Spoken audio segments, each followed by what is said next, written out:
people who are closest to the camera are up top.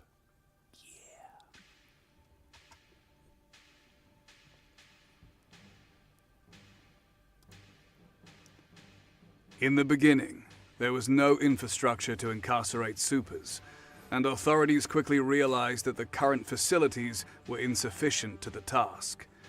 Between 1970 and 1990, there were no less than 1,500 violent escapes by supers from prisons and jailhouses. Calls for more secure holding facilities became louder and louder, as Cowles took to calling mundane holding facilities Spa Day, or R&R. As time went on, holding facilities became more and more specialized and draconian, with capes assisting in the design and operation of the facilities. They had solid walls, isolated units, full body restraints, and multiple safeguards designed by the latest technology of tinkers in the 90s, including shrink rays and compliance beams. As measures to prevent escape became more extreme, so too did the escapes themselves. Between 1990 and 2000, there were over 2,000 escape attempts, the average resulting in 15 deaths each. In late 2003, in order to escape a facility designed to hold a cowl in a dimensional bubble, Carbo blew up the facility, resulting in dimensional shrapnel that wounded nearly 1/3 of the population of Franklin City.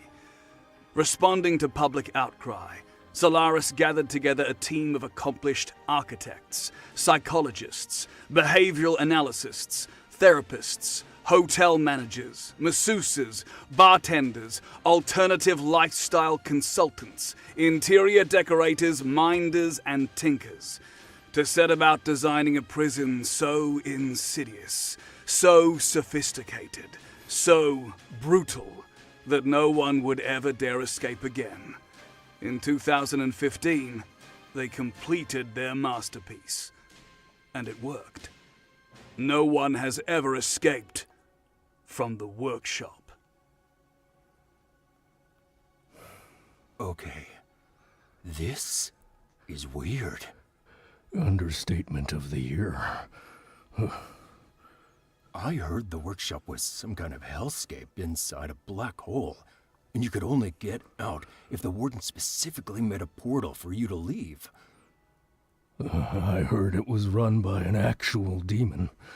Like, they send you to literal hell. But it's all wrong. It's too bright and shiny. And I can smell pool water. This place feels like... A fancy spa? Yeah. And what's with the puppies? The minute I stepped through the gate, they handed me a puppy like it was going out of business sale at a pet shop. For the most secure prison in the world, it sure doesn't feel like it. I taught Mikey how to high five. Who's Mike? Mike's the best boy in the world, and if anything happened to him, I would kill everyone in this room and then myself. Hard disagree. Terry is better. He's soft and fuzzy, and he doesn't do high fives for treats like a cheap whore. You take that back right now, or I'll shove my fist so far up your... Greetings, prisoners. Welcome to the workshop, from which there is no escape. I see you both have your parasitic, psychically bonded emotional support puppy. What? Right. Let's see what you're in for. Burning down your office with the power of friendship. And you, teleporting your car halfway through a burger joint? Excellent.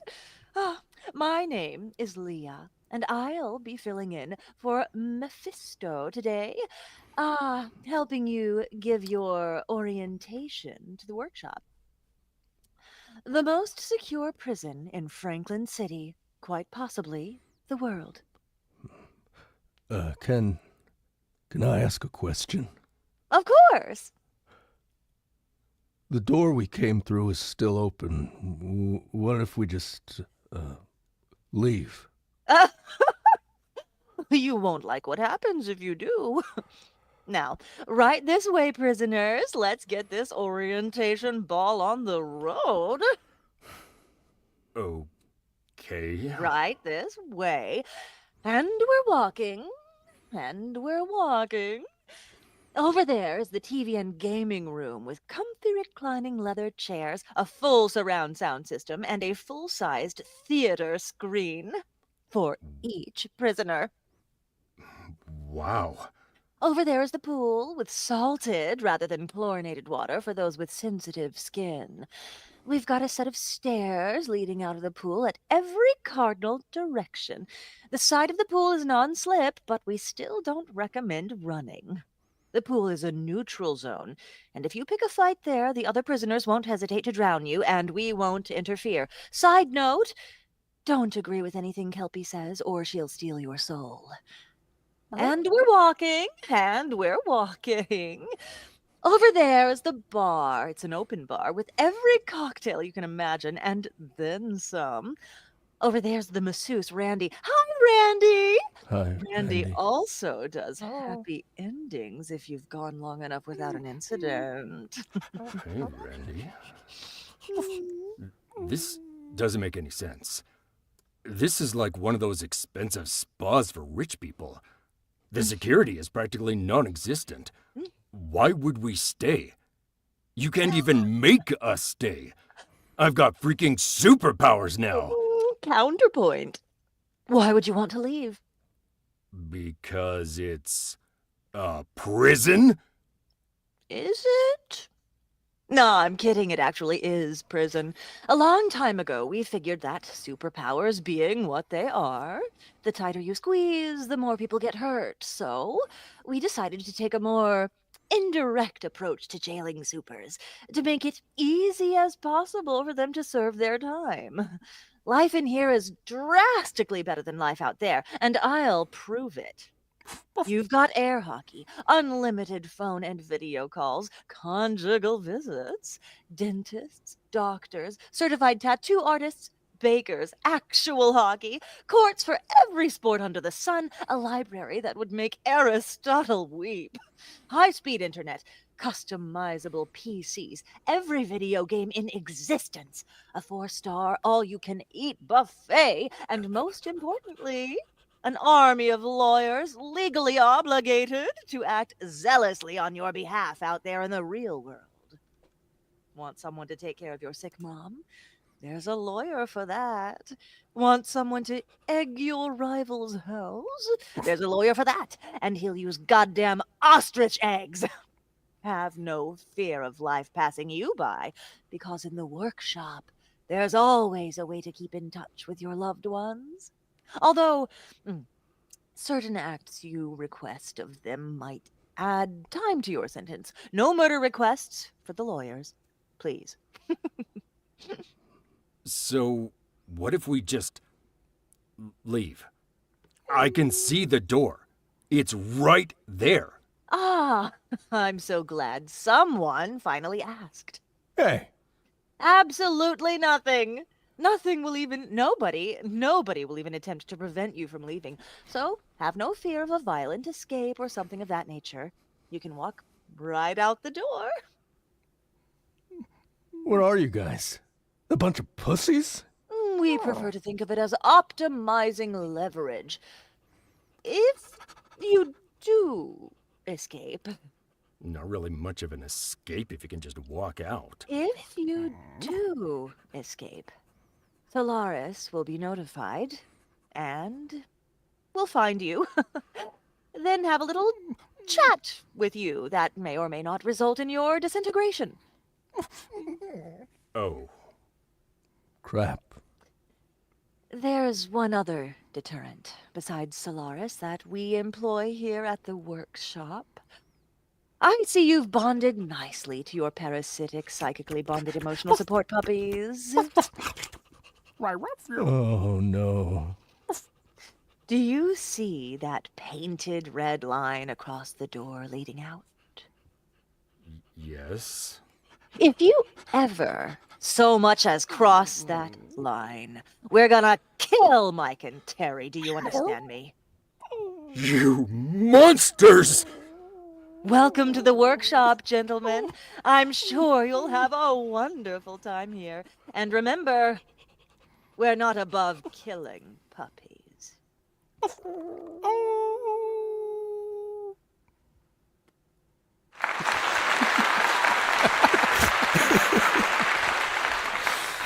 Welcome, everybody. We are live. This is Soundbooth Theater Live, and today we have a shit ton of special guests. That, first of all, Cold Open was written by Mr. Macronomicon, author of Industrial Strength Magic. We have him in the green room right now, waiting to come on for his interview. We have Steve Campbell here, the narrator of Industrial Strength Magic, who will be interviewing Mr. Macronomicon when he comes aboard.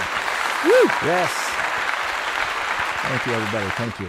Such a lively crowd today. All right, Heath Miller is also a guest today. Thank you for coming, Heath. Hello! Good to be here. And Heath, what is the title that you're promoting today? Downtown Druid. Downtown Druid. Yes. Okay, and that's by C.B. Titus. C.B. Titus. All right. Of course, we have Miss Stiltskin herself, Annie Ellicott, of course, has joined us. I know, she's silly, isn't she? All right, and Ryan H. Reed, another regular. Thank you for coming, Ryan. Thank you. And back by popular demand, Mr. Gary Furlong, who will be guiding us in a round of Gary's games later I was tonight. thinking today how I was missing Gary's games, and I was just wondering why we never got to play it anymore. Yeah, well, he's back, and we get to play tonight. All right, well, before we get started on the rest of the show, where you're going to meet Macronomicon and learn more about Industrial Strength Magic and learn more about, what druid? Downtown. Downtown Druid. You can let's- always go. Downtown. Yeah, there you go. And we're going to go through some news real quick. Woohoo! God, do we have the news sound? There. it is. Alrighty, alright. Cool. The Soundbooth Theater app is now available for download on iOS and Android. Come join our community of listeners to enjoy the best in immersive audio entertainment. Yes, and of course we just have a new publication. Yesterday, Aethon published The Last Wardens, and that is based on a graphic novel. It is an audio drama, and Felicia Day is in the cast. Oh, yeah. So just $5 for that. Make sure to go pick it up. That is a crime. Amazing. And has everybody seen our new cute little raccoon?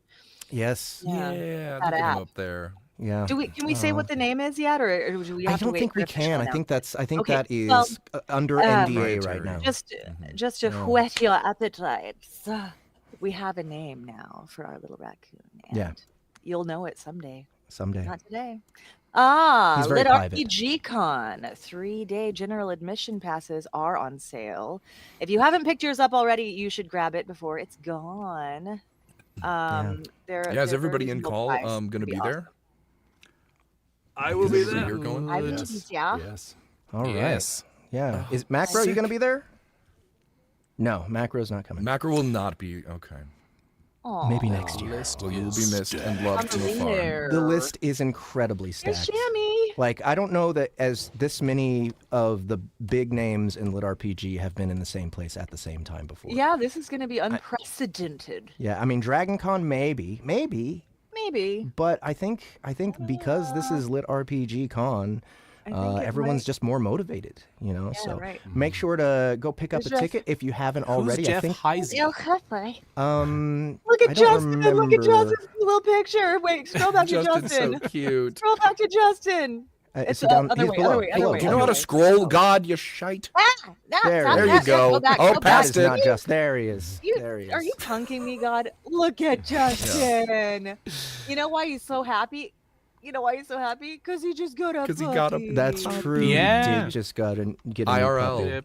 His Little Snoopy. parasitic, psychically bonded puppy Yeah, has yeah. completely eaten his brain, as Yeah. we noticed today in the employee meeting. Yep. And Gary and I I am just got so here for it. Gary and I just got back from Jordan Con, and if it's any vibe check on how we're gonna be at LitRPG Con, it's gonna be the best time in the world. Like, if you can Can make back it that happen, up. folks, get out there. It's gonna be so fun. This is like the best community of people that I've ever been a part of. It's the most welcoming, most loving. It is just it's like a bunch of friends getting together. It's amazing. It is a truly outstanding community. It is, yeah. We're lucky. We We are. lucked out picking this genre. Yeah. All right, so I think that there's a few more than, I think like maybe 550 tickets sold already. So that means we're more than halfway sold out. So if you haven't already, make sure to go pick up a ticket now. Was there Don't a random miss out. child in one of those pictures? Was there a Or did random it- child? Scroll up, God. Random child. Or I'm about that. Oh, yeah, random that's there is child. a random child. He's not random though, right? Who is that? Antelope. What the hell? Rhino Z? Oh, Rhino. Oh. That is so good. Okay, that's amazing. Why have I never thought? Oh my god. Okay, I know what my new headshot is. Yeah. That right there? Yeah, that specifically. That exact Yeah. picture. Yeah. Right. That's funny. Yeah. So guys, don't miss out. Go to litrpgcon.com, book your ticket, book your hotel room, and we'll see you there July 18th through 20th. All right. Notable new releases. Dead Tired Book 3 by Ravensdagger is now available on Audible. If you guys have not had your fill of puns yet, or if you've been jonesing for them, if you've got the DTs for terrible jokes, go get Dead Tired Book 3. It's got like this cool, like, who's on the cover? Is it the limpet on the cover? Let's go with yeah. I think it is. don't I think actually that's the know. limpet. That's I love all these covers. I Gotcha. love these like big close-up covers where you really get an intimate look at the different characters in the series. First one was, of course, the main character. What's his name? Do you guys remember? Shit. It is Harold. Harold. Yeah. And then the second one, is that your character, Annie, on the second cover? That's the mantis lady. Yeah. So the third one Rim. is I the think it's limpet. Rim. I'm guessing that it's Rim, but that's. It could be. I'm pretty sure it's Rim. But yeah, the limpet is Dory Sax's character. She is obviously a very essential part of the story. And Dead Tired's been a big hit for us since we released it. So I'm really excited for you guys to pick it up. Book 3 is available, so don't wait. Sweet. And our other new release is Industrial Strength Magic, Book 2, Sequel.exe by Macronomicon. It's available for pre-order on Audible with an official release on May 6th. That is, what is that? Tuesday? Is that Tuesday? I think that's Tuesday. Yes. Steve, tell us a little bit more about Industrial Strength Magic and why people should buy it. Dang. Industrial Strength Magic is freaking awesome. It's like if anyone saw High School High, the Disney show where like Kurt Russell and I can't remember her name, Preston something. She was John Travolta's wife, I think. They play superheroes that have a son, and it's in a world where everyone's kind of a super, and if you're a super, you go to Superhero Academy. Well, this story starts there and then just skyrockets into something completely out of this world. But it has its foundings in that kind of era where it's like everyone on the planet Earth, it's like an alternate history. So I think in like the 70s, there was this big high tide that hit that made everything kind of like mutate when it went under stress. And not just humans, but insects and cattle and plants and animals. So everything in the world is ready to kill you. In fact, one of the most deadly things that can attack you is prawns. And every quote-unquote high tide, there are these prawns that, because of their exoskeleton, are so unbelievably unkillable and powerful that they have these massive concrete walls that they're just trying to fight off the influx of prawns that come out of the ocean to feed on human flesh. And so supers, their big role, their big responsibility is to stop these prawns from destroying people. And that's a nice little side story that gets thrown into everything else that's going on. The main character is Perry, who his parents, spoiler alert for any of you who haven't quite, it's not a massive spoiler, it's a mini spoiler. Book 1, you find out Perry, his parents are, one is a superhero and one is a cowl. And so he has a really interesting dynamic at home because his dad is a supervillain essentially, and his mom is a superhero. And that is a whole weird dynamic that gets into a little bit of a fetishy kink between the two of them, always trying to oh no, you're going to defeat me. Am I going to die? Yes, you are. And I'm going to take you into the bedroom and show you, it just goes, yeah. So I totally anyways, was going to joke and ask if that would be, but no, that's actually, yeah. I mean, kind of a fade to black type thing, but yeah, his parents, at one point they want to join him on one of his missions. Oh, okay. And they turn it into a date for each other. And he's like, ew, Mom, Dad, stop now. I don't need to see this. So it's really funny. There is some fantastic humor. I have loved Macronomicons and all the books that I've done for him. I've loved his sense of humor. I loved his sense of timing and the way he puts joking in there and has these awesome puns. One of my favorite parts about this series specifically is somehow Perry is cursed with getting random T-shirts that just appear on him that have wildly inappropriate things on them. And so all of a sudden he'll be in a weird situation and his T-shirt will be extremely inappropriate for the situation and he'll get in some trouble, and sometimes he's very happy about that, and other times it's a little bit embarrassing for him. And so it's a running gag. Well, I think T-shirts. It sounds like Dead Tired and Industrial Strength Magic fans have a lot of crossover then. Yeah. So guys, you heard it from Steve. Pick up Sequel.exe's pre-order right now, and then on Tuesday, right into your library on Audible. Thank you for that, Steve. And Heath, would you like to talk about Downtown Druid? Would I? Can I? I shall. So out yesterday. It's CB Titus, who wrote Armor, which was a standalone that I did for Aethon Audio, same people who put this out. Also wrote the Dead Man trilogy, which very different. That's a post-apocalyptic one, but I love it. It's like a slow burn progression fantasy anti-hero with a code. But the dialogue is great. The humor is black. It's quite, I feel like Dungeon Crawler Carl fans and aren't going to have an issue. But, it's probably not everyone's cup of poison tea in that it's quite violent. It starts off kind of in a fantasy prison. You already sold me. What the hell? Yeah, but it's just, I love it. I love it. It's great. And so I've recorded the second book, which is coming out in July, and then third book is at some point. And it's a trilogy. It's, it's not open-ended. And so, it's fantastic. Yeah. What a great cover. On the narration. Isn't that a sold? Fun cover? Yeah. That cover's gorgeous. Yeah, it's nice to look at. But yeah, just the characterization and everything, and it's I love. Don't get me wrong, I love and do like big stonking long books, but there's something nice about a 10-hour one where there's no kind of wasted moves, and it's or sort of little subplots. It's very tight and focused, and plus it has a wise ass rat, which if you have a okay, now I'm sold. A smart ass rat. What more do you need? If you're going to have a rat, it has to have a wise ass. Get a bit of sass to it. All right, so that is available on Audible now. It is. All right, go pick it up. If you're a Heath Miller fan, or if you're a He Who Fights with Monsters fan, Downtown Druid might be your next listen. All right. Well, I think we have SBTL for next week, right? Oh, right.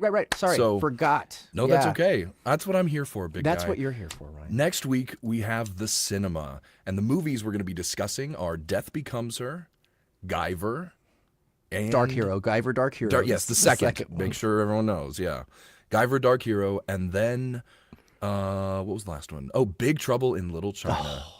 It's been a blast so far. We haven't gotten to Death Becomes Her yet, but the other two, those are in the... Ryan and I are study buddies now when it comes very to cute. That's gonna be a fun one. the movies. We have watched 2 of the 3.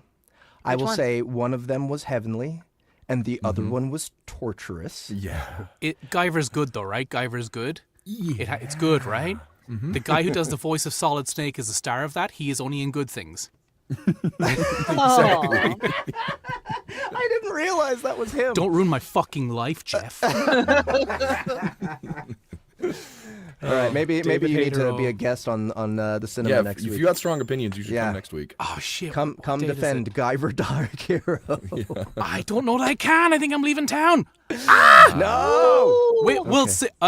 Watch this space. Okay. Guyver. Okay.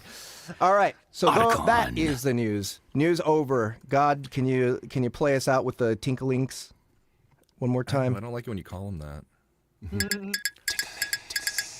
Okay, cool. Done. News is done. It's time for us to bring on our author guest, Mr.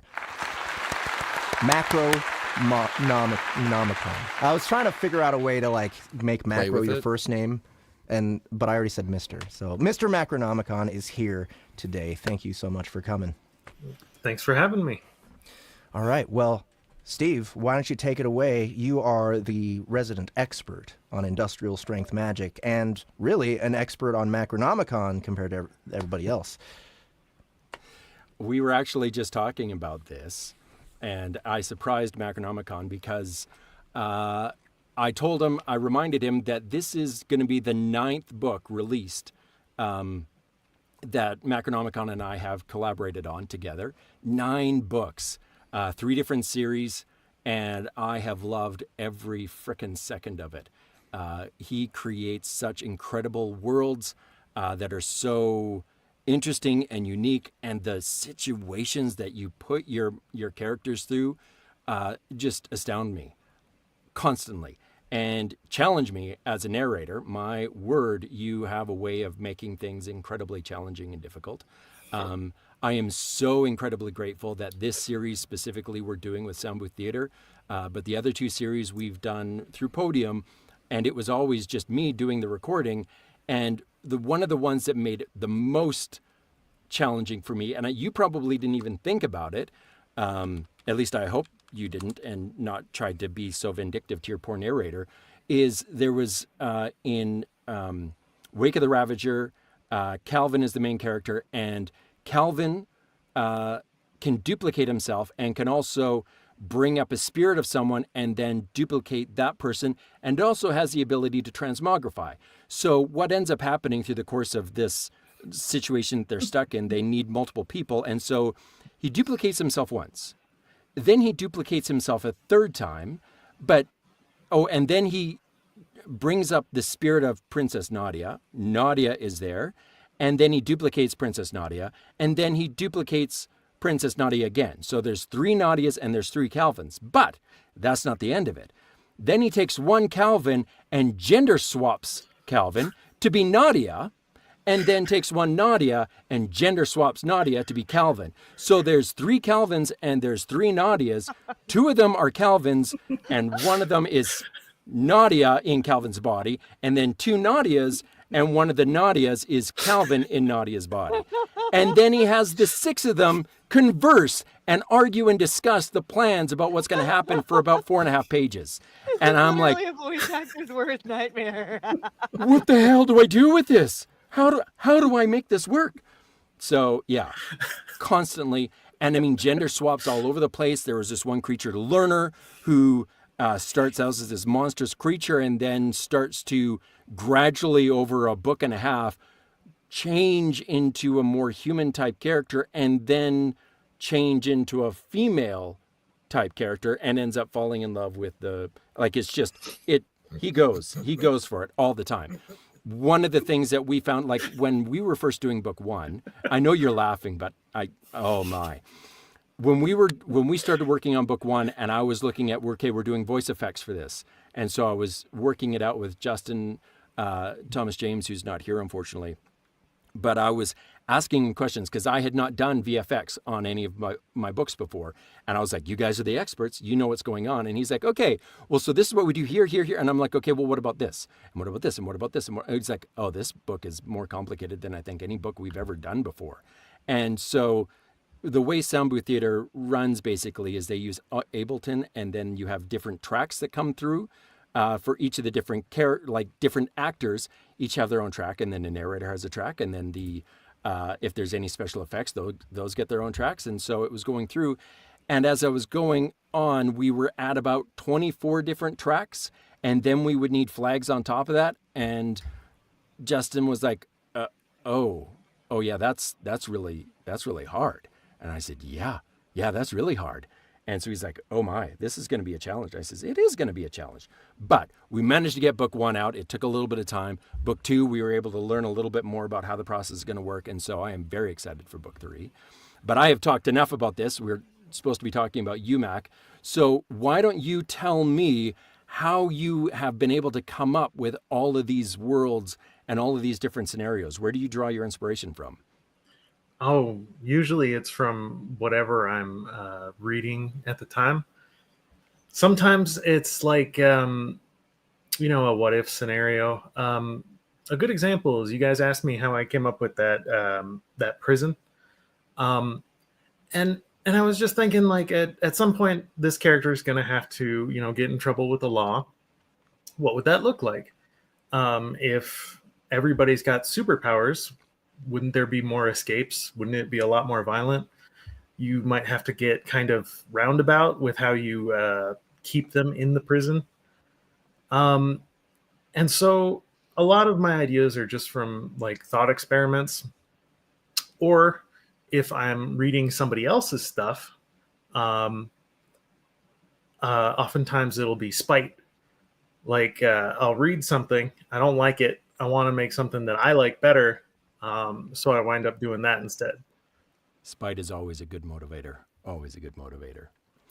So where did you get your start in writing? How did that come about that you started to write? And did you have a background in it, or what went on there? You could say I had a background in it. It's kind of like my life trajectory has always been kind of pushing me towards writing. 'Cause like I was paid to read books when I was a kid, and I didn't, I wasn't smart enough to just lie and say I had read them. So eventually I was reading like Shogun. I was getting $10 for every 100 pages, I think. And so I read Shogun, which was like 1,300 pages. And I was like, oh man, I'm going to get a crisp 100 out of this. And then my mom was like, nope, you're done. We don't have to pay you anymore. You already enjoy it. And I was like, damn.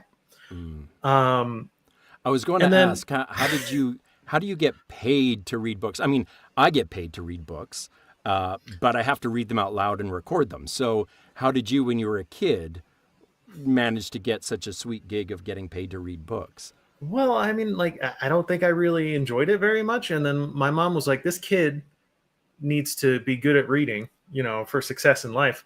So she's like, you read this, I'll pay you. You read this, I'll pay you. And eventually, when I started enjoying it more, I'd be like, all right, how about this book? I'd show them a book. And they'd be like, all right, we'll pay you for that. And then I go read it and give like a miniature book report and Nice. then get paid.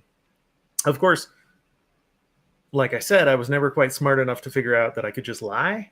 And then I wound up getting addicted to reading. So I have to ask, doesn't though. even. Oh, Sorry, go ahead. That doesn't even cover. That's just like the start. That doesn't even cover the whole trajectory of like how I became a writer. In my teens, I had really bad internet at the job I was working. Mm-hmm. So the only way that I could get any entertainment whatsoever was those really low kilobyte text files. Okay. Because it was internet in the early 2000s. So and it was satellite.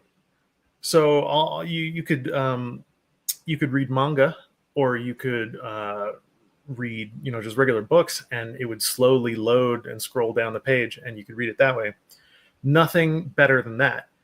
And then after my teens, my sister, she started self-publishing, and she needed someone who she trusted to do like her taxes, to write ads for her books, to brainstorm with.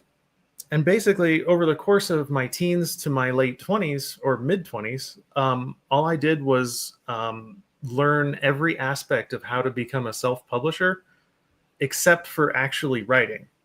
Wow.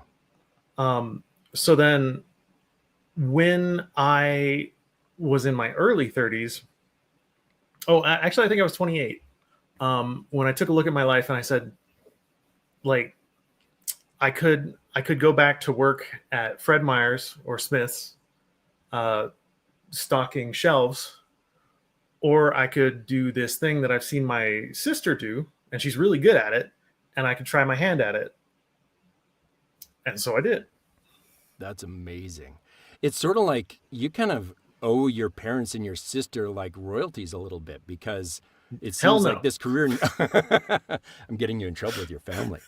Seems like because of your family, you were kind of thrust into this world of getting to write for a living. Well, yeah, that's kind of how I see it. Like, a lot of people will take the path of least resistance. They'll do what they know that they can do.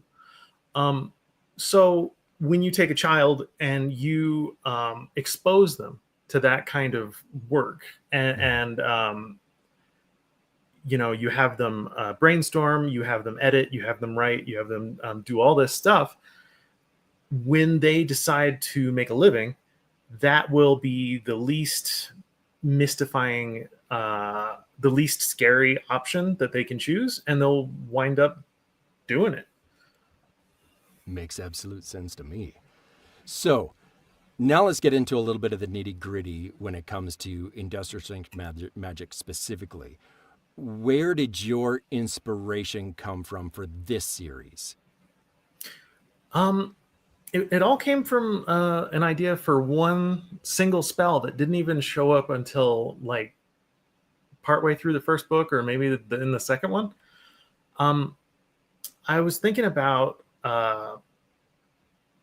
Vancian magic, which is kind of like the stuff that they use in D&D, where in D&D you have like a material component and then a verbal somatic component where you do gestures and do a ritual of some kind.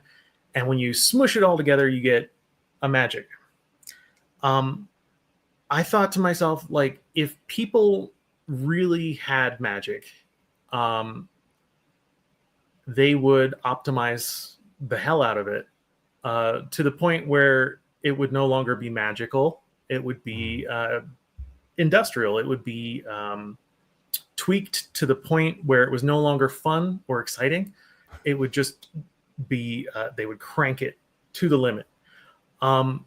So the idea for the spell was like, you take this hair from a saint and you recite a little poem, and then that hair will heal anybody that's in contact with it. Something like that.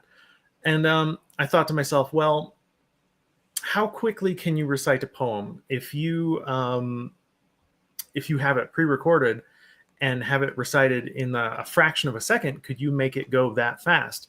And if you could make it go that fast, how many times per second could you get a healing pulse off of? And then it just kind of like spiraled out of control from there. And I was like, then kind of working in reverse, I wanted to design a character who could do that, right, to an outrageous extent. And then everything else kind of came from that. And the setting, I was mostly inspired by what is that guy's name? I don't know. I could darn just it. start throwing names out there. Is it Gary Uh, Oldman? No, it's the guy who wrote Super Minion. Super Minion. Yeah, Super Minion. It's a great story. If anybody likes Industrial Strength Magic, they can go on Royal Road and check out Super Minion. Oh, Goggles Bear is the guy's handle. I don't think it ever got published, so it's all still available for free on Royal Road, and it is fantastic. Awesome. I wanted to say that Robert J says you and your sister are geniuses. I In the don't think we're technically geniuses. I think we're both probably in the 120s somewhere. That is so how Sarah would respond. Okay, I did not know That's that how a you were genius Sarah would King's answer. brother. Where is Annie? Yeah. I spent That's amazing. I love Sarah King. I spent most of my years from 8 to 20 some brainstorming most of her books with her. That's I don't so even know if there's any books that she's written that I haven't brainstormed at least a little bit with her. That's awesome. She talks a lot about how you guys used to collaborate, and she just has such fond memories. And she says that you inspired a lot of the awesome stuff in Legend of Zero. Legend of Zero, that book, actually, the funny thing about that book is the first book that was ever written for Legend of Zero was, I think, the 5th or 6th book in the series. As kind of like I was 13 and she was 20 some, and we were just kind of writing a book sheerly for the fun of it. And then we went back and we said, how did these characters get to where they are right now? And that's when the Legend of Zero that everybody's familiar with got started, with the main character as a 13-year-old and working up to become a badass soldier. But the first book was actually the one where Earth got destroyed by aliens, and there were a bunch of psychics everywhere, and the main character was trying to protect them. It was very strange.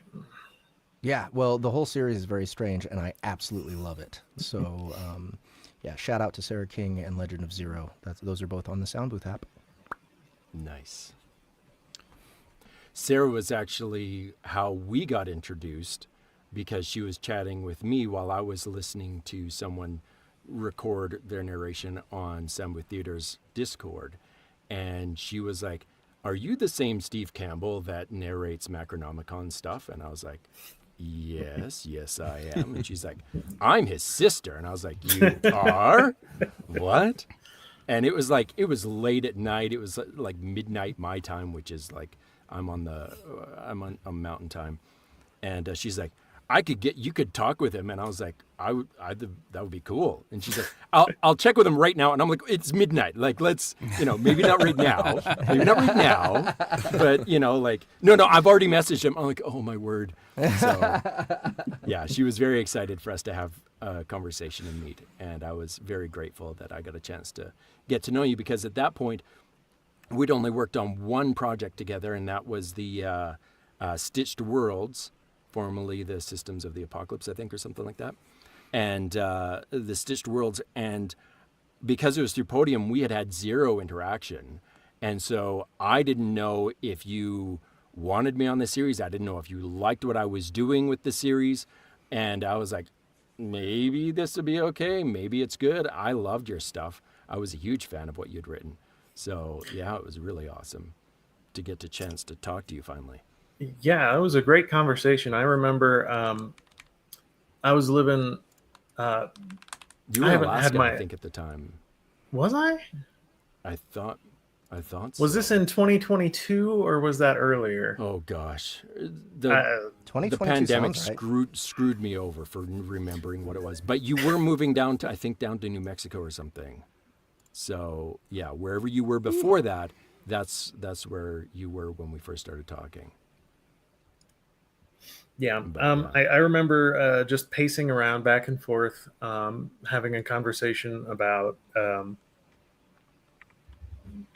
about okay, no, I don't remember the conversation very well, I guess.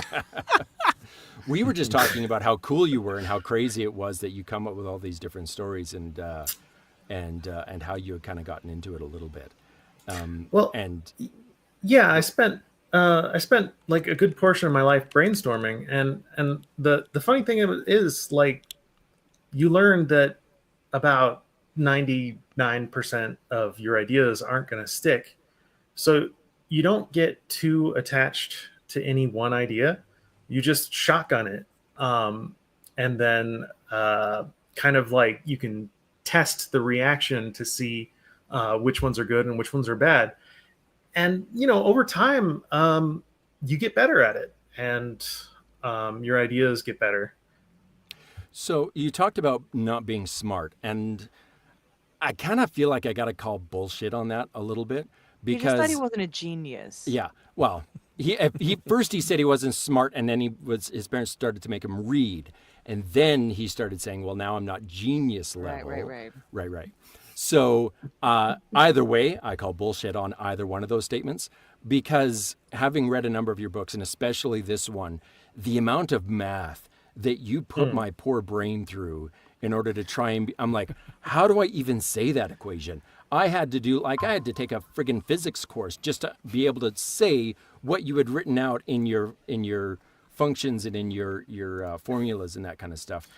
Do you have a background in mathematics? Like, how did you come up with that stuff? No, I have, let's call it an underdeveloped talent for math. Because when I was in school, math always came very, very easily. And then when it got hard, I immediately bailed. I was like, oh, I don't like this anymore. It's not fun. So there's like, so what you're seeing mostly is kind of an iterative process. I have like this base level of kind of innate understanding of math, but no higher education for it. And then I'll put out like an idea to my fans, to the people on Patreon who are kind of like copy editing for me. And I'll say, I'm trying to make this happen with this function. You know, does this work out? And, you know, a lot of the people that read LitRPGs, they really love math, and some of them are a little autistic. And they'll get back to me and they'll say, you know, this is wrong and you need to fix it. And I'm like, okay, thank you. And then I'll take that under consideration, straighten it out. And then when the public sees it, they're like, wow, you're so good at math. That's amazing. You know? Well, I mean, hey, wherever you can get your inspiration or help from, that's fantastic. So now, speaking more towards the particular characters that you've created, one of the big ones that I was really excited for in book 2 was Jerome, who kind of starts off wherever I started reading when I was prepping it. I started prepping book 2, and I was like, what the fuck is happening? What is happening in this? I was completely lost. And then I started to understand, oh, okay, I see what's going on. And we had this character, Jerome. How did you, like, he's hilarious. And I immediately was like, this has to be Jeff. Jeff has to be Jerome, because he's going to do such an amazing job playing around with this character. He's hilarious. So your characters specifically for Jerome, or if there's other ones that have stood out for you, how did you kind of come up with them? Are they real world people, or do you just imagine just crazy people and then throw them in there? Well, I mean, if someone had all the power in the world, they would be perceived as crazy. Mm-hmm. But no, Jerome was actually a mistake. Thanks, Dad. Yeah, I just wanted to have a Q-like character, similar to, what is that, Star Trek that has Q? Yeah. Right. I just wanted to have a Q-like character that was setting up a bunch of that controlled like reality itself and was putting the characters through a bunch of crazy random stuff. and that's what I was enjoying writing at the time. I just was having fun. But the abrupt change between book 1 and book 2, where all of a sudden they're in like an alternate reality as dictated to them by this Q character, it totally threw the audience for a loop, and it lost like a lot of people. They just dropped out because they were like, I don't know what's going on. Oh. I'm gonna bail. So it was a mistake in that I hadn't properly set up his arrival via, introducing him, introducing what he could do, and then like escalating it from there. Instead, he just showed up mid rampage, because he's been mind wiping them over and over again. Right. You as the audience kind of come in as Perry realizes what's happening, but that was way too disruptive to the reading experience for the audience. So it's a happy accident that will probably never happen again, because I'm a little better now and I probably won't do that again. Well, I'm glad that we got to experience Jerome, because that was fantastic. And he was a blast to play around with. And I cannot wait for the crazy characters that come up in that one, for people to experience that. So to kind of wrap this up here, why don't we talk about what you're doing now and what we can expect from you in the future? Well, right now I'm doing one called The Legend of William O on Can I on just, Royal Road. before you talk about William O, can we know, is Industrial Strength Magic, is that finished? Have you written all of the story all the way through? Can you confirm or deny that? Yeah, the story should be done. At the end of book 4, that is a great place to end it. Fantastic. So we have a finished series that we are definitely going to be able to complete out. We're working on book 3 currently right now. Book 4 will be coming soon after that. Okay. Sorry. I just had to get that out because I know we're going to get a lot of questions about that. Now tell us about your next series again. My next series is called The Legend of William O. It's up right now on Royal Road, where you could read it for free if you wanted to. Nice. It's got a guy with a big goat mask in the front. And I was originally writing it as a palate cleanser from writing superheroes. I thought I'm just going to do whatever I want on this one. But I wound up kind of like incorporating some of the lessons that I learned in other books to try to make it more addictive, because that's my job. And in this one in particular, what I wanted to do was I wanted to embrace the concept of a hype man. Because in other books that I have read, especially popular books that, and keep in mind, this is my business, so I gotta like keep an eye on what works and what doesn't. But when you have other characters talking about a character in a way that is grandiose or overblown, it has this way of drawing the audience into the joke. A good example of this is Chuck Norris jokes. Everybody loves telling Chuck Norris jokes, and it has or had become a competition through probably the last few decades to see who could tell the most overblown Chuck Norris joke. And people just kind of got drawn into that mindset. So I wanted to do that. I wanted to have people talking about how amazing the main character was, but I absolutely hated doing it. I hated the trope of other characters thinking that the main character was great, because it really felt like, since all my main characters are self-inserts, basically, it felt like a stroking my own ego, right? Right. So instead of making it like sincere awe of the main character, it became more of a running gag, more of a joke, because no one expects it to be real. It's just silly, and then people are drawn into that mindset, and they love to add to the joke or get in on it. And if you look through the comments section on Royal Road, you'll see people putting out their own version of the Chuck Norris jokes that I have put at the beginning of many of the chapters, especially towards the beginning of the series. So that worked really great for audience engagement. And then the other thing that I tried to do was I wanted to work with a class system in the LitRPG that engaged the viewers some more. And recently I had listened to a friend gushing nonstop about a story that I disliked it.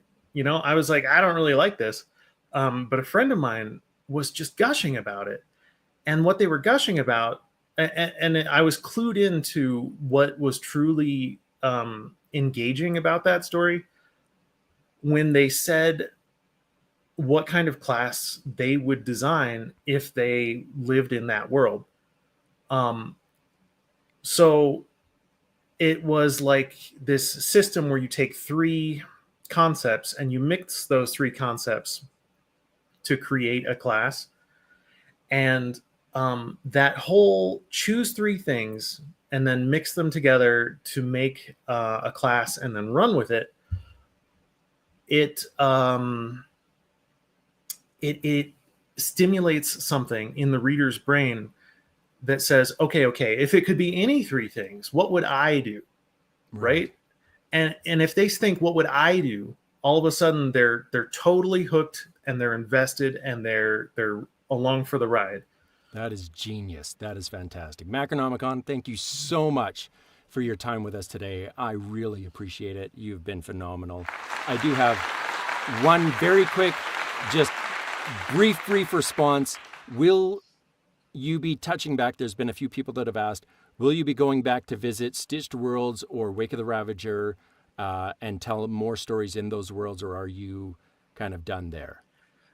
It's unlikely. I have mouths to feed, right? So like the chances of me coming back to do them are slim, and I would have to be in a situation where I could afford to potentially step away from my work and work on a passion project with no possibility of making enough to get by on it. Right. So chances are slim. Good to know. Thank you for letting us know. And thank you again for hanging out with us. I appreciate it so much. Absolutely. It was a pleasure, sir. 'Twas. All right. Thank you, Macronomicon, for coming. And I still didn't come back. Oh, whoa. there you are. There you are. There you Looking are. all over for You're you. no longer a disembodied voice. Yeah. I did it. My fat sausage fingers must have pressed the. They're Or not. salad fingers. Speaking know, of I fat have very sausage, Gary, dainty what female exactly are you bouncing Feminine on? fingers. He's I got need a to know. stick in his booth. What I like are you inflatable bouncing ball. on, Gary? Oh, okay, A bouncy great. lad. Gary's just out here stimming. It's okay. Stimming Okay, away. guys. So We all make get sure it. make sure to go pick up pre-order Sequel.exe if you haven't listened to the series already. Industrial Strength Magic, Book 1, narrated by Steve Campbell, written by Macronomicon, with guest appearances from many of us Soundbooth Theater actors. And also, don't forget about his sister's books on soundbooth.app, The Legend of Zero, Vampire Queen. Those are both by Sarah King. So We should all also right. mention that Book 2, we increased the cast for Industrial Strength Magic to add Andrea Parsnow and all right. Lori Winkle. Yes, yeah. that's correct. Yeah, I totally forgot about that. Right. Yes. I Are forgot you in too. it? That's so I good. can't remember. Did Ryan join? I No, can't- Ryan is not in it. Okay. Perhaps we can add him into Book 3. I did really enjoy playing Jerome, though. That was Jerome I was love it when people give me absolutely unhinged characters to play. And, So Isn't and it the best? your portrayal of Dave in Book 1 is fantastic. For those Dave's of you the who unicorn, don't right? know, Dave is the unicorn who has we'll call it a fetish for smelling virgins. And there was a lot of sniffing coming from Jeff. So, in book one. so I've now done Scottish unicorn characters for both Sarah King and for Macronomicon now. So Nice. Wow. yeah, The I got same one. you got to treat them both equal. We can't play Exactly. favorites here. Right? Yeah. All right. So before we get to the troll poll, I don't know if we can do the troll poll. I feel like I don't know, guys. I would rather Let's do this in Gary Games. do Yeah. this. Yeah. Do the druid. God damn it! How can I not hold the Downtown title Druid, you Downtown Druid? I would rather do one more thing with Heath here Yes. to feature his book, Yeah. Downtown Druid, and then we'll do Gary's games right after that. So, Heath, set us up here. Right. Wait. Do you mute? Mute. Yes. Okay. I don't need much setup. It's basically like this is like chapter 5. Dantes has been leaving out food for a rat without thinking too much about it, and then at the end of the previous chapter, the rat has just said hello. Basically, the end of the previous chapter, it said thank you, and Dantes, did the double take, and then it's into this. It's kind of All right. all the context you need. Excellent, Okay, excellent. so is this in our I put can you see the private chat? I put a link to like a I can go to the Google private Doc. chat. I can Google go to the Doc. private chat, and there is the gate. Oh, it's down further. Lots of things have happened in the private chat. Things I did see. happen. All right. Let's say Gugel Doc, go to that. And now I've got the Jugel Doc. Oh, but it's very small. Why is it so small? I don't Dude, understand. we can just Doc. God will scroll for Oh, us there we here. go. Yeah, Oh, I that is can- very hard for me to deal with. Oh, I already have a trouble keeping my eye on the words. Oh, I can okay, also got it. be a rat. Should we want to? I don't think, know. Should I we think there's only want to 3 have people maybe a talking. rat? I think you and Annie should fight for it. Maybe. All right, Rat let's fight, duke it you're out. dead. Rat You fight. gotta, All claws and teeth. Ryan, I think you'd make a great rat if you want to do the rat. Thank you. all right. Thank you And so much. Heath has relinquished narrator duties, so he's gonna play the main character. And it's time to get started. This is Downtown Druid by C.B. Titus. If you like this read, go pick it up from Audible. Chapter 5. Oh, Your is that? kind. It's just that everybody's already. I'm not in this, right? You're not. Correct. Can be slow. Dantes? Dantes looked at the rat, watching as it nibbled on the piece of potato that he'd just thrown at him. Did you just talk? He asked. The rat stopped eating and swallowed the mouthful of food it had. Yes. Dantes paused. And you can understand me? The rat cocked its head. Huh. Yeah, I can actually. Strange. Dantes squinted. The rat looked the same as it had before. It was large, about the size of his foot, and mostly a reddish-brown in colour. The same rat that he'd grown used to seeing every day. The same one he'd been feeding for the last few years. Around the same time he'd started watering the moss and cultivating mushrooms. Could you always talk? Could you? Apparently not. At least not to rats. Your kind can be slow. The rat let out a series of squeaks that reminded Dantes of a mean-spirited laugh. Dantes sat back down. He couldn't really think of anything else to say. His eyes drifted to the little moss tufts growing through the stone nearby. As he looked, he could feel that it needed more water. It was a kind of warm, parched feeling that tingled in the back of his throat. He stood up, grabbed his pitcher, and poured a small bit of water onto it. He could sense gratitude radiating from it, like a cool cloth on the forehead on a hot day. He scanned the rest of the cave. 2 other plants needed watering. The rest were content. The mushrooms wanted more waste, so he obliged them too. Their gratitude felt different, like a group of people were patting him on the back and thanking him all at once. What the fuck? He muttered to himself. He wasn't a mage. He knew just enough about magic to use magical items, but he didn't have the gifts needed to cast spells empty-handed. Gods knew he'd wanted to when he was a kid, but that wasn't the path life he had chosen for him. Path life had chosen for him. He'd heard of a few races that could talk to certain animals. Dragonkin stood out as able to speak with lizards, but he didn't have any such mingling in his own blood. At least not that he knew of. Even if he did, what would that mean? That he had an ancestor that got ploughed by a giant rat? At least that would explain his preference for dark alleys instead of well-lit streets. Could I have some more? Asked the rat. Dantes thought about it and shook his head. Not today. I may be stuck at the level of supplies I'm currently at for a while. Need to preserve what I can. You should give me more food instead. Why? Well, it sounds like that you're likely going to die anyway. Your food could at least last me a long time. You should give it to me. Dantes laughed. I'm too selfish for that. The rat moved its head in a way that seemed almost like a shrug. Then I will eat your corpse. Either way, my stomach will be full. You're welcome to it, if it comes to that. Dantes started to walk along the edges of his cave, his fingers tracing the cracks in it as he did so. It was what he usually did when he was feeling anxious or worried. He hadn't done it much in the last year, but the day he knew the elves were after him, and he started talking to rats, seemed like a good time to start back up. He didn't think he'd gone crazy. He'd seen crazy, both in the back alleys of the Wrenhold and in the pit itself.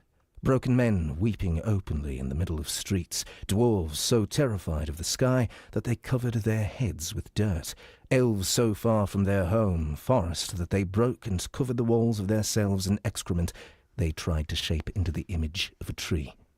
His mind still felt clear, sharp and reactive. The world was a large place. Who's to say he didn't gain some ability he hadn't previously known existed? If he had, that ability might be the key to his survival. Maybe even more than that. You know, Rat, there's a third option for keeping your stomach full. The rat looked at Dantes questioningly. We could continue the arrangement we've always had. I live, and you get a bit of food from my stores every day. Yes? And so I don't nibble the flesh from your feet while you sleep. Dantes paused. He hadn't considered that the rat had its own understanding of the deal. He'd have to be wary of that, of his assumptions. His feet tingled a bit, and he flexed his toes within the thin leather of his cheap boots. Well, let's say I could get you more food. Would you be able to do me a favor? What kind of food? Do you have a preference? Meat. Dantes gritted his teeth, feeling the small tusks from his orcish ancestry cut slightly into his cheek. He hadn't expected a rat to drive a hard bargain. Meat was hard to come by. He had a bit preserved with the rest of the food, but it wasn't a lot. At the same time, his life was more valuable to him than meat with the texture of wet wood. I can do that. The rat skittered toward him. Meat first. Dantes smiled and shook his head. Not how I deal. You do the job first, then I'll give you a fourth of the meat I have. Half? A third. Maybe a third. What do you want me to do? Do you know where the Elfland kings live? What's an elf? Tall, usually fair, pointed ears, grating voices. Probably don't look down long enough to see you. Yeah, I know the place where they gather.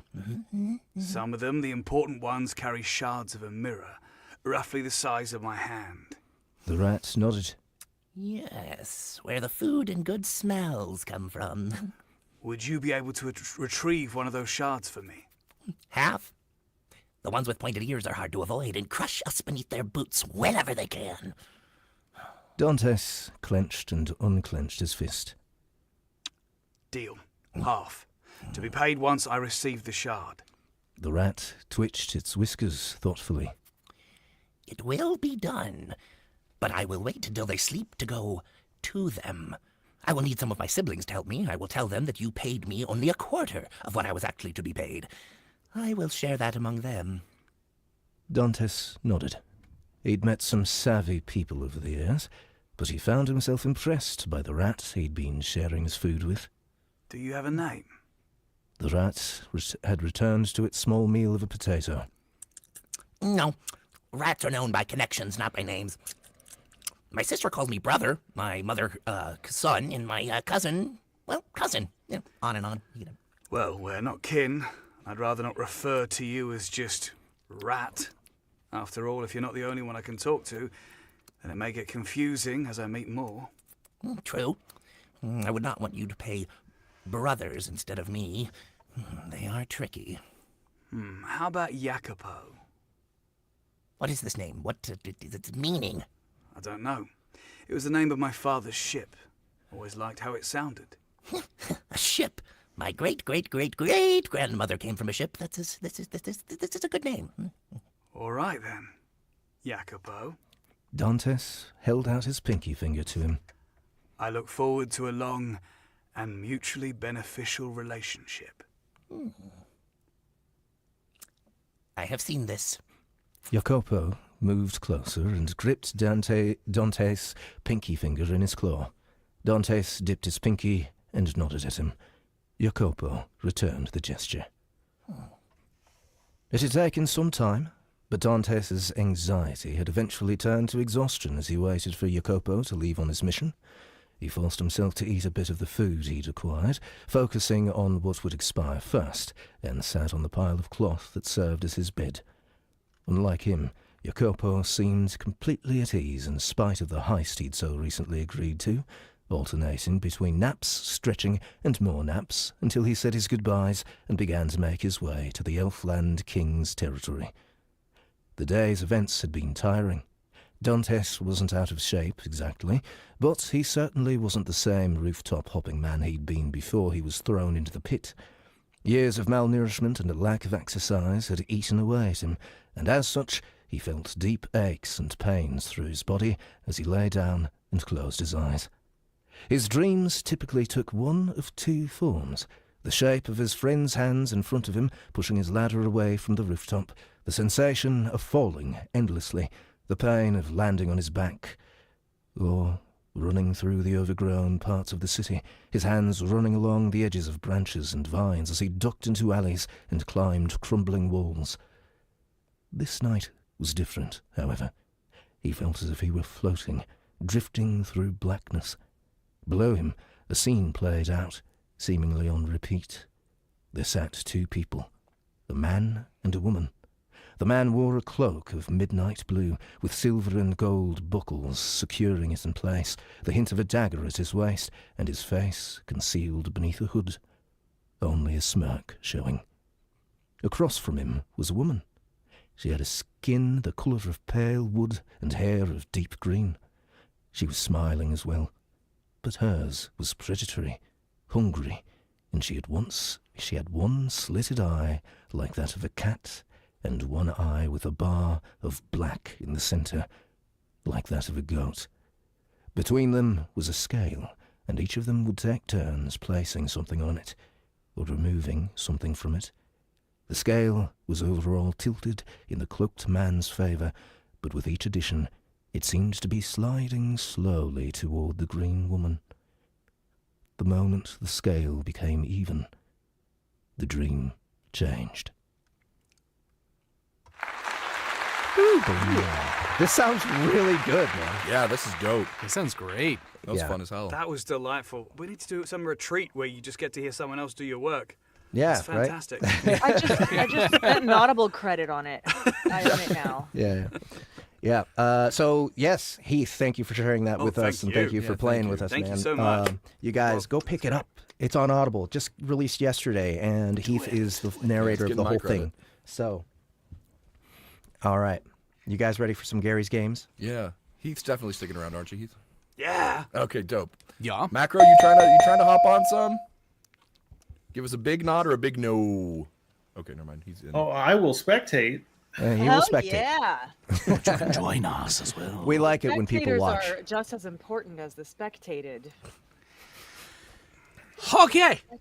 This All right. game is called Take Some Direction. You may have seen it on Game Changer, but it's a pretty common improv game. Basically, what we're going to do is we have a little wheel of names that have a ton of sayings from popular movies. And I have a list of styles that I got from the magical land of Reddit today. And we're just going to give it a try, see what we can do, see how we can improv over these already famous lines and see if we can add to them. So, if I can I see everyone on the screen again? Right, so I'm going to go... Macro, are you going to take part, or would you just like to spectate for like the first few rounds, and then maybe you can like... I will ease in? spectate because I have no idea what's going on. Sweet, so Well, neither do we. we'll do a preparatory round. I'll do me, and then I'll go, what I can see, it'll be Annie, Steve, Heath, Jeff, Ryan. But yeah. So, let's do the first. Can we have the wheel up on the screen, please? We're going to roll. Spin. We're going to wait. Spin that wheel. Spin, girl. Oh, man, I don't know. So, Yeah. great line. Why so serious? The first direction is no direction, and I'm going to do that. Why so serious? Annie, you're above me, so I'd like you to just give me a little bit more A little on the bit line. more. Why so serious? A Why little bit so more. serious? However you interpret that. Just our okay. Why so serious? A little bit more. Steve, could you give me just a little bit more than that? Why so serious? Beautiful. Heath, a little bit more, please. Why so serious? Fantastic. Jeff, a little bit more, please. Why so serious? Brilliant. And Ryan, a little bit more, please. Why so serious? Awesome. We're going to do it again, and now we're going to go into the prompts we have that are secret to y'all because I couldn't share them with Ahmed earlier. That's actually kind of more fun. I don't know Yeah. what I'm doing. Okay. That is So Fetch, and I'll start. Fetch happen. Number 1 on my list is like a pretentious waiter at a French restaurant. Oh, That is... So Fetch. Annie, your prompt. Like a zombie.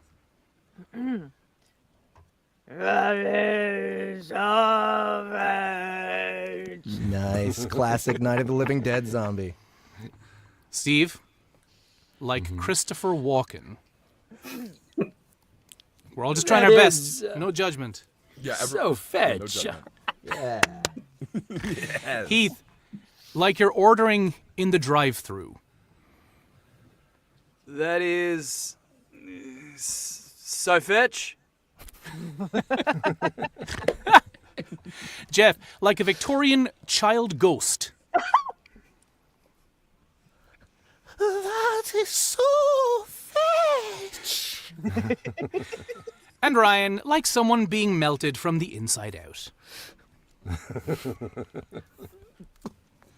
That is so...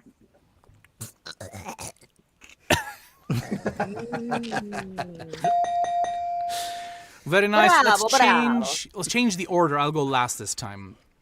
Okay. Look at me, I'm the captain now. Brilliant. Ryan, your prompt. Like an insane clown. Look at me. I'm the captain now. Jeff, like a classic vampire. Look at me. I'm the captain now. Heath, like an ASMR live streamer.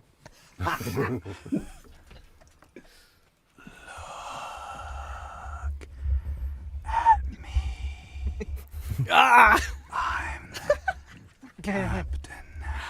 Don't do it.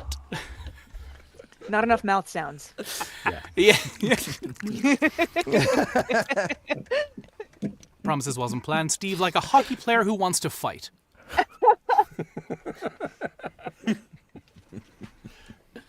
Look at me, hey! I'm the captain now. Annie, like a trick-or-treater. Some of these are good. Some are only okay. Okay. Oh, look at me! I'm the captain! Oh. And my one is like a character from a Tim Burton movie. Look at me! At me! I am the captain now!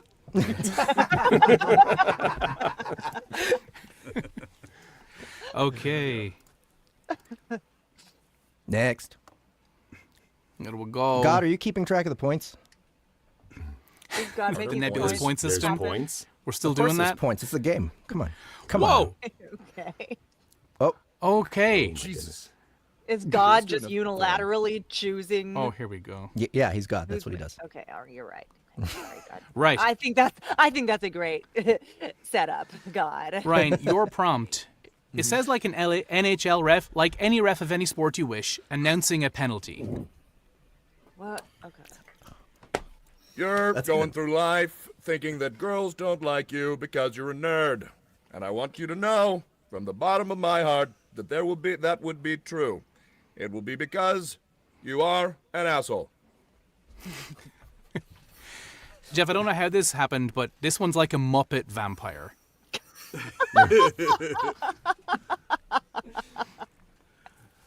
You're going to go through life thinking that girls don't like you because you're a nerd. And I want you to know from the bottom of my heart that won't be true. It'll be because you're an asshole. One asshole. Heath, like an older teen trick-or-treating. You're going to go through life thinking that girls don't like you because you're a nerd, and I want you to know from the bottom of my heart that won't be true. It'll be because you're an asshole. Steve, like an old school witch. Oh my God. An old school witch. You're going to go through life thinking that girls don't like you because you're a nerd. And I want you to know from the bottom of my heart that won't be true. It'll be because you're an asshole. Oh, that was so hard on my throat. Annie, like a robot that's just gained free will.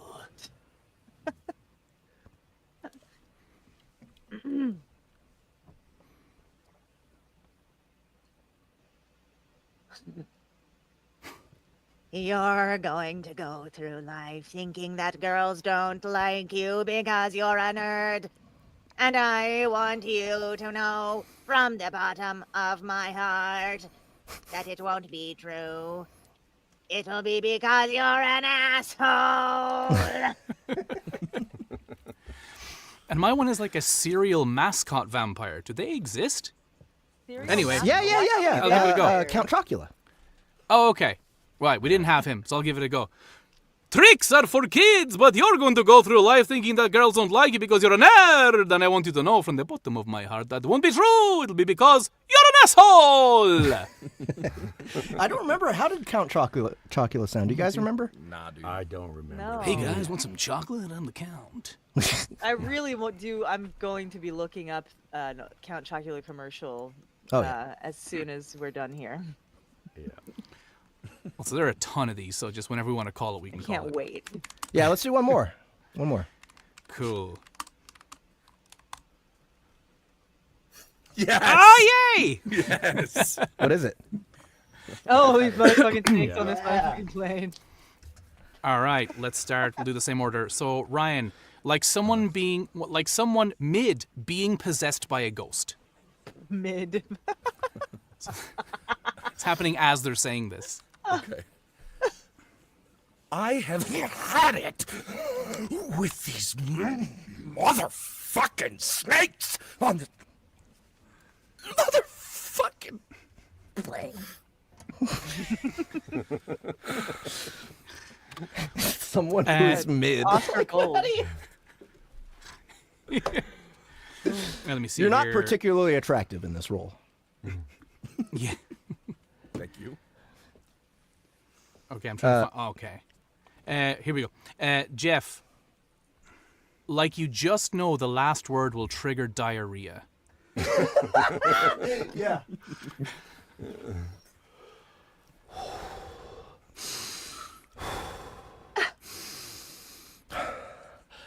I have had it with these fucking snakes on this motherfucking plane.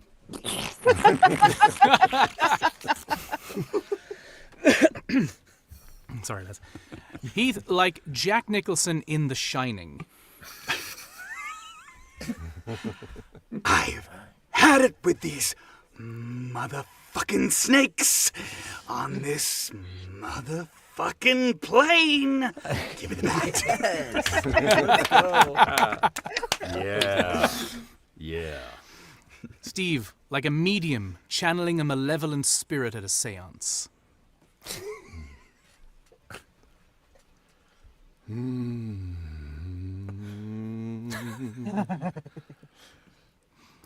I've had it with these motherfucking snakes on this motherfucking plane. That's definitely Grandpa. Annie, like someone way too scared of the haunted house they are currently in. I have had it with this motherfucking on this motherfucking plane. And my one is like a royal proclamation. I have had it with these motherfucking snakes on this motherfucking plane. I feel like we should have Macronomicon close this out. For Yeah. like the last. Yeah. Come on, One you more. gotta do one. Just one. Oh, yeah? Any Yeah. any voice, any sort of thing. Here. So I'm going What to give you you a got? few to pick from. Would you like a that a person's that doesn't make any sense. Like Frankenfurter from Rocky Horror Picture Show, like a werewolf who's worried about the clouds unblocking the moon, or like a mean girl being fake nice. Ooh, those are Your favorite of the three. I think I like the werewolf. Let's do it. Yeah. Okay. All right. I have had it with these motherfucking snakes on this motherfucking plane.